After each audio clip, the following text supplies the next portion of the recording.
Viewers, dalam dunia desain interior tanah air, nama Dityo Ugroseno sudah tidak asing lagi.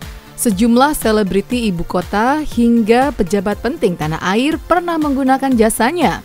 Sebut saja nama-nama seperti artis Prilly Latuconsina, Andre Taulany, hingga Presiden Jokowi, di mana desain interior rumah mereka hasil karya seorang Dityo Ugroseno. Apa yang diraih Dityo saat ini merupakan keinginannya sejak usia bocah, seperti yang diceritakan Dityo berikut ini. Saya itu sebenarnya gampang, cuma nata rumah sebenarnya, basically-nya. Trennya itu sebagai interior designer. Basicnya saya kuliah juga sebagai interior designer dan arsitek, double major. Waktu itu saya ambil di SF di San Francisco University. And saya di sana 12 tahun, saya balik ke Indonesia, saya buka ini. Ini sudah kurang lebih 15 tahun sekarang. Basicnya karena saya suka. Basicnya saya suka art, Mas. Saya suka painting, saya suka basic everything about art itu saya suka. Terus karena ibu saya dulu juga arsitek, saya kebawa itu. Saya kebawa, beliau suka bikin rumah, nata-nata, dan dari kecil itu saya diajak sama beliau. Nah, dari situ saya kebawa sampai sekarang. Setelah 9 tahun tinggal di Amerika, ia kembali ke tanah air. Dityo sempat bekerja di beberapa perusahaan hingga akhirnya fokus mempraktekkan ilmu yang ia pelajari di bangku kuliah dengan mengembangkan gaya desain American Classic di tanah air. Awal-awal saya sebagai interior designer sama arsitek, iya itu ada. Tapi setelah kesini-sini, kan klien itu rata-rata sudah dari mulut ke mulut ya, Mas ya. Dari mulut ke mulut, jadi mereka tahu gaya saya. Karena setiap interior designer itu pasti ada ciri khas. Nah, klien itu biasanya tahu, oh aku suka ciri khas gayanya siapa, gitu. Ya, karena setiap interior design itu pasti beda, pasti ada coretannya, karakternya ada di setiap hasil yang mereka ciptakan. Nah, kalau saya itu lebih ke klasik American, karena klien yang menempati, jadi saya lebih mengutamakan karakter klien. Tapi dengan sentuhan-sentuhan desain saya, biasanya gitu. Makanya saya kalau klien harus ketemu, sesibuk mereka apapun, saya harus ketemu sama beliau, gitu. Karena saya ingin menciptakan impian beliau jadi kenyataan. Kenapa ada interior designer? Semuanya beres, semuanya diadakan. Jadi saya pikirin itu semua sampai selop masuk itu pun saya pikirin. Anduk untuk mandi, jamas itu saya pikirin. Semua sampai sedetail itu.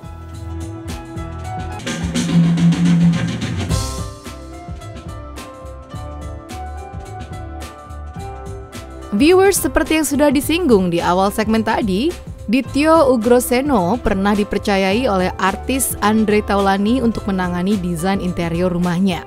Untuk rumah sosok yang dikenal humoris ini, Dityo mengaku harus mengkombinasi antara karakter Andre dan istrinya. Rumah sudah banyak, tapi yang saya berkesan itu kebanyakan rumah artis, biasanya sama pejabat ya. Karena kalau artis itu kan mereka pekerja seni, jadi mereka membebaskan saya untuk mengeksplor kualitas seninya, gitu. Misalnya seperti rumahnya Andre Taulany, itu ibu suka, jadi saya cerita sebentar ya, kayak misalnya ibu itu sukanya lebih ke klasik European, gitu. Sedangkan bapak itu lebih ke modern. Nah, saya diberi kebebasan tuh. Oh, bapak ini orangnya humoris, ibu ini orangnya lebih kalem. Nah, saya combine. Seperti karakter penghuni, saya combine jadi satu. Itu saya diberi kebebasan untuk itu. Selain rumah Andre Taulany, Dityo juga menghandle desain interior rumah Prilly Latuconsina.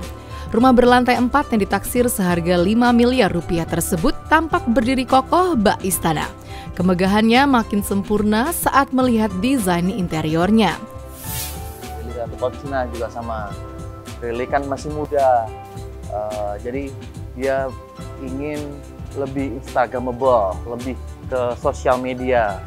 Jadi dia ingin banyak spot yang lebih friendly user untuk dia masuk ke YouTube ataupun ke sosial media lainnya. Nah, seperti itulah. Kita diberi banyak kebebasan untuk para pekerja seni. Saya lebih sukanya ke situ biasanya.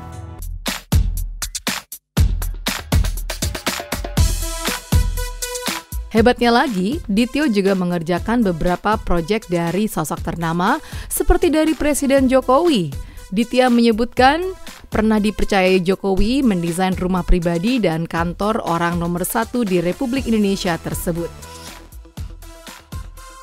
Kemudian Dityo juga sempat dipercayai mantan Presiden Susilo Bambang Yudhoyono hingga Menteri BUMN Erick Thohir. Kalau rumah siapa aja atau proyek kemana aja, saya proyeknya Pak SBY saya pernah, untuk residensial dan office beliau, Pak Jokowi kantor juga pernah, and Pak Erick Thohir pernah. Banyak mas, banyak. Semuanya berkesan kok buat saya, karena mereka punya karakter masing-masing ya. Jadi setiap project itu menurut saya pasti unik, pasti ada uniknya.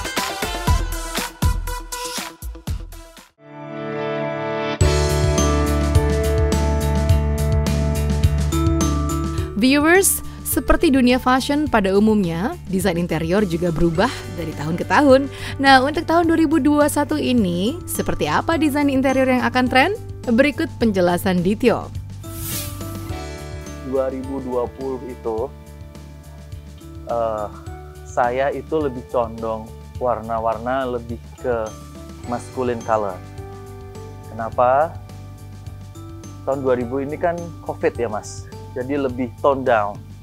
Masyarakat lebih menutup diri gitu. Jadi tidak terlalu terbuka. Jadi warna-warna yang saya pakai itu warna-warna yang menutup diri, warna-warna yang condongnya lebih agak dingin. Warna dingin itu identik dengan warna maskulin biasanya. Tetap saya pakai menggunakan warna alam.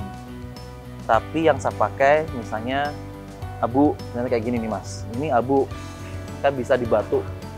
Warna batu, pokoknya warna-warna yang keras, hitam, ya kan. Ini batu, bisa juga